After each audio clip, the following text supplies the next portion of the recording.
पंकजाताई मुंडेही या जिल्ह्याच्या पालकमंत्री नाहीत पण पालक आहेत आणि मी पालकाकडे आम्ही मुलं मागत आहोत. ताई तुम्ही उच्च सभागृहाच्या सदस्य आहात, तुम्हाला सगळ्या जाणीवा उणीवा कळत आहेत, आपण ज्ञानी आहात आणि म्हणून हा आमचा आवाज, आमचं वर्गीकरण करू नका, आमचे तुकडे पाडू नका, आतंकानं या बद्दल समितीचा अहवाल मात्र ओपन करत नाहीत. काय लपलंय त्या बद्दल अहवालामध्ये आम्हाला विचारायचंय. ताई तुम्ही त्या मुख्यमंत्र्यांना सांगा बद्दल अहवाल हा ओपन करा. आम्हाला कसं फसवतायत तुम्हाला दिसत नाही का? मातंग समाजाला हिंदू हिंदू म्हणून भयकू नका. मताचे 5 लोक असते, टोक तयाच्या तलवारीचे न्यारेच असते. वाणीत भीम आहे, करणीत भीम असता, तर साऱ्याच पिलांचे वागणे चोख असते. ज्या महामानवांनी आम्हाला जीवनदान दिलं ते सर्व महामानवांना मी अभिवादन करतो. आजच्या या महत्वपूर्ण मोर्चाला संबोधित करण्यासाठी जे अहोरात्र रात्रंदिवस फिरत आहे ते आपलं सर्वांचे वारसदार, बाबासाहेबांचे वारसदार आनंदराजे आंबेडकर साहेब, राष्ट्रीय चर्मकार महासंघाचे संस्थापक अध्यक्ष आदरणीय बबनरावजी घोलप साहेब, उपस्थित व्यासपीठावर सर्व विचारवंत, या मोर्चाला यशस्वी करण्यासाठी ज्या परळीतल्या भीमसैनिकांनी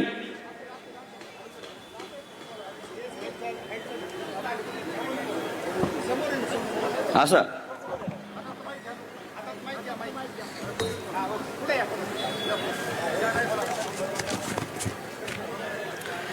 ज्या बहादर भीमसैनिकांनी 12 तारखेला मीटिंग झाली, त्या 12 तारखेपासून आजपर्यंत रात दिवस काही पाहिलं नाही. ते आमचे सोबत ज्येष्ठ पण आहेत, भास्कर नाना असतील, दासू वाघमारे सर असतील, पंडित जिंजुर्डे असतील, सचिन कागदे असतील, रवी मुळे असेल, राहुल घोबाळे असतील, शरण मस्के असतील, मिलिंद गाडगे असतील, याच्यासह मी सगळ्याची नावं घेऊ शकतो. पण आपण सगळे उन्हात बसलेले आहेत, आपले नेते उन्हात आहेत. महेंद्रजी रोडे असतील, किशोर पारदे असतील, भीमा डावरे असतील, सगळ्यांनीच फार मेहनत करून हा मोर्चा यशस्वी केलेला आहे.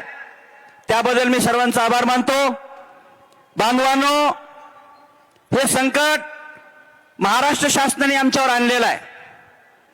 निसर्गाच्या संकटाला आपण रोखू शकलो नसतो, पण महाराष्ट्र शासनाच्या सरकारला आपण रोखू शकतो. उपवर्गीकरण डॉक्टर बाबासाहेब आंबेडकरांनी 1935ला शेड्यूल कास्ट बनवलं आणि शेड्यूल कास्ट बनवल्यानंतर ज्या ज्या लोकांची दुःख सारखी आहेत त्या सगळ्या लोकांना शेड्यूल कास्ट मध्ये टाकलं, आम्हाला आरक्षण दिलं आणि आरक्षण दिल्यानंतर आमचा थोडा थोडा विकास होऊ लागला.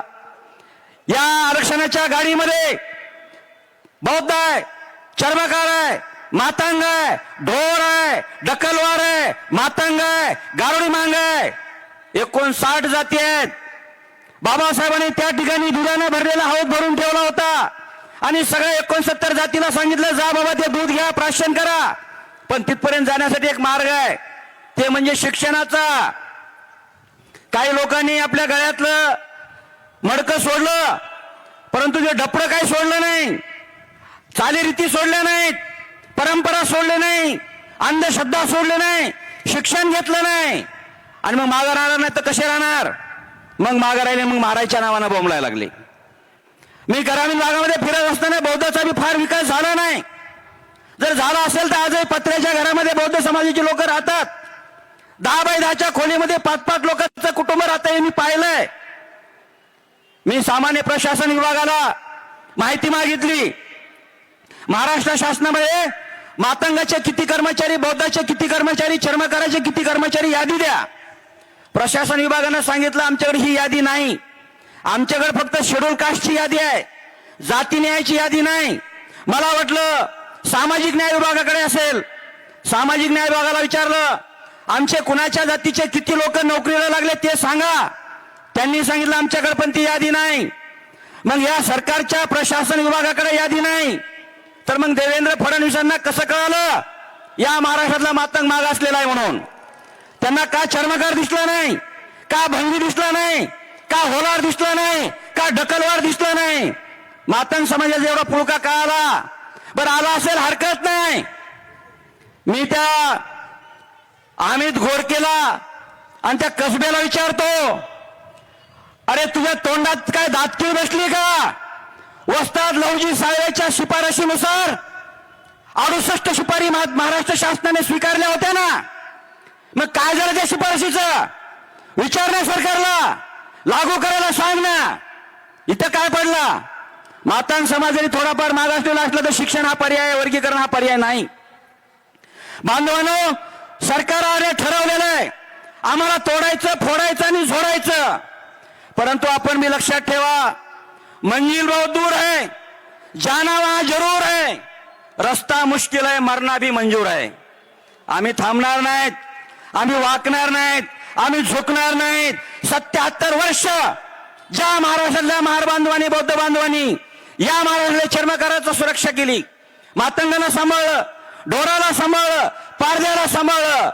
आता सरकार बौद्ध बांधवाला एकाएकी पाडत आहे, त्यांच्यापासून या भावाबंधाला वेगवेगळं करत आहे, हात छेटण्याचं काम चालू आहे. मी या माध्यमातून सरकारला विचार सांगू इच्छितो, तुम्ही आंध्रामध्ये प्रयोग केला असेल ते जमलं, तो पंजाबमध्ये प्रयोग केला असेल तेही जमलं. महाराष्ट्राच्या नादाला लागू नका. महाराष्ट्र हा बाबासाहेबांची भूमी आहे आणि या बाबासाहेबांच्या भूमीमध्ये आमच्यासारखी कर्मठ लोक आहेत. तुम्ही आमचे वर्गीकरणाचे, आरक्षणाचे तुकडे तुकडे करायला, आमचे तुकडे झाले तरी चालेल, परंतु मी आरक्षणाचे तुकडे होऊ देणार नाहीत. आपल्या बांधवाच्या वतीनं मला या ठिकाणी मुद्दाम सांगावं असं वाटतंय, विचारावं वाटतंय. आमच्या सगळ्याचे लोकप्रतिनिधी धनंजय मुंडे साहेब आहेत.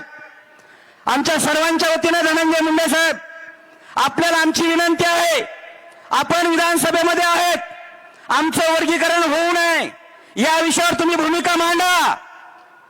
परळी मतदारसंघातले लोक अपेक्षेने आपल्याकडे पाहत आहेत, आपण भूमिका मांडा. तुम्हाला खरंच वाटत असेल या मागासवर्गीयाचं वर्गीकरण झालं पाहिजे, मागासवर्गीय समाज तुमच्यासोबत जेवढा आहे तेवढा कुणासोबत नाही. या ठिकाणच्या बौद्धाची आर्थिक परिस्थिती तुम्हाला चांगली माहित आहे, विकास किती झाला तेही तुम्हाला माहित आहे. या संघर्ष समितीच्या वतीनं मी आमच्या लोकप्रतिनिधीला विनंती करतो की आपण आपलं मत, आपली भूमिका विधानसभेमध्ये जाहीर करायला पाहिजे. ही या समाजाची भूमिका आहे. आमच्या लोकनेत्या पंकजाताई मुंडेही या जिल्ह्याच्या पालकमंत्री नाहीत पण पालक आहेत आणि मी पालकाकडे आम्ही मुलं मागत आहोत.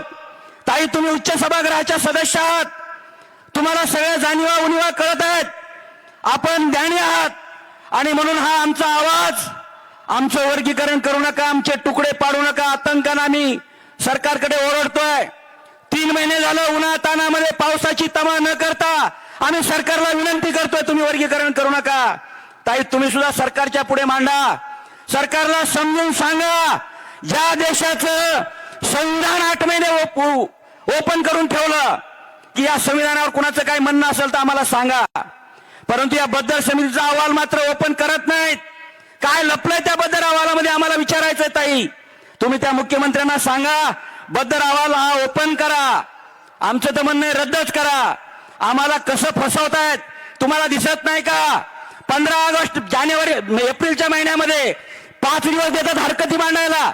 तुम्हाला माहित नाही का आम्ही एप्रिल महिन्यामध्ये आंबेडकरांच्या जयंतीमध्ये व्यस्त असतो? हे जाणीवपूर्वक केल्यासारखं वाटत नाही का? पुन्हा त्याच्यानंतर 20 दिवस वाढवून दिले. 85,000 लोकांनी हरकती नोंदवल्यात, तरी आम्हाला 30 जूनला मोर्चा काढावा लागला, तरी तुम्ही आम्हाला आश्वासन दिलं नाही. फक्त एवढंच सांगितलंय की आम्ही तुम्हाला विश्वासात घेतल्याशिवाय करणार नाहीत. परंतु आमचा या सरकारवर विश्वास नाही आणि म्हणून आम्हाला हे तेवत ठेवावं लागणार आंदोलन. मग आदरणीय साहेबांनी सांगितलं, हा दुसरा टप्पा आहे. तालुक्यात जिल्ह्यामध्ये मोर्चे होत आहेत.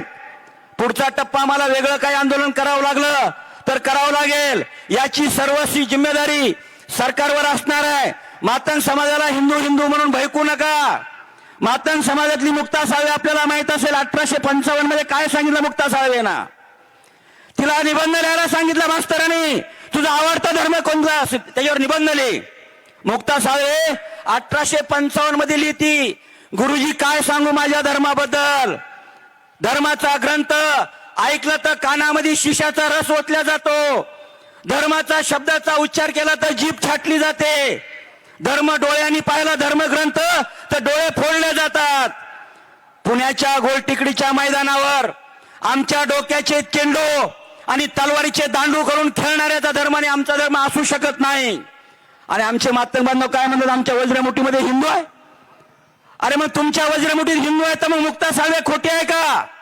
यही तुम्हाला आत्मपरीक्षण करावं लागेल. मातंग समाजाची ही मागणी नाही. मातंग समाजामध्ये काही दलाल आणि भडवे, कुणाला विधान परिषदेत आमिष दाखवलं असेल, कुणाला MLC देतो म्हणले असतील, यांची राजकीय पोळी भाजायची आहे, यांना नेता व्हायचं आहे म्हणून हे मातंग समाजाला भरकटत आहेत. 90% मातंग समाज या ठिकाणी आपल्या सोबत आहे. बौद्धाच्या बरोबरीला आतापर्यंत जेवढे आंदोलनं झाली, हे आरक्षण वाचवण्यासाठी जेवढी मेहनत बौद्धांनी केली, आता बौद्ध एकटा नाही. आता या महाराष्ट्रातला सबंध चर्मकार सोबत आपल्या खांद्याला खांदा लावून तन आणि मन धन देऊन आपल्या सोबत आहे. अरे असला बहादर मित्र आम्हाला जगात कधी मिळणार नाही. मित्र कसा असावा? दुःख आडवायाला उंबऱ्यासारखा, मित्र वनव्यामध्ये गारव्यासारखा. आमच्या सुखादुखामध्ये सहभागी होणारा या ठिकाणी बौद्ध बांधव आहे. आणि या बौद्ध बांधवाच्या या देशातल्या महाराच्या पायामध्ये या देशातल्या चांबारांनी, मांगांनी, ढोरांनी आपल्या कातड्याचे जोडे करून जरी बौद्धाच्या पायात घातले तरी उपकार फिटणार नाहीत बांधवांनो, हे आम्हाला माहित आहे. आणि आम्ही ते उपकार फेडणार आहेत. आता तुम्ही आंदोलन करायची गरज नाही. तुमच्या पुढे दोन पाऊल आम्ही असो एवढं या ठिकाणी आश्वस्त करतो. आपण खूप छानपणे या ठिकाणी प्रतिसाद दिला. कोणी स्टेजवर यायची गडबड केली नाही. आपण उन्हातानात बसलात त्याबद्दल आयोजक या नात्यानं सगळ्याला मी धन्यवाद देतो आणि थांबतो. जय भीम, जय भारत.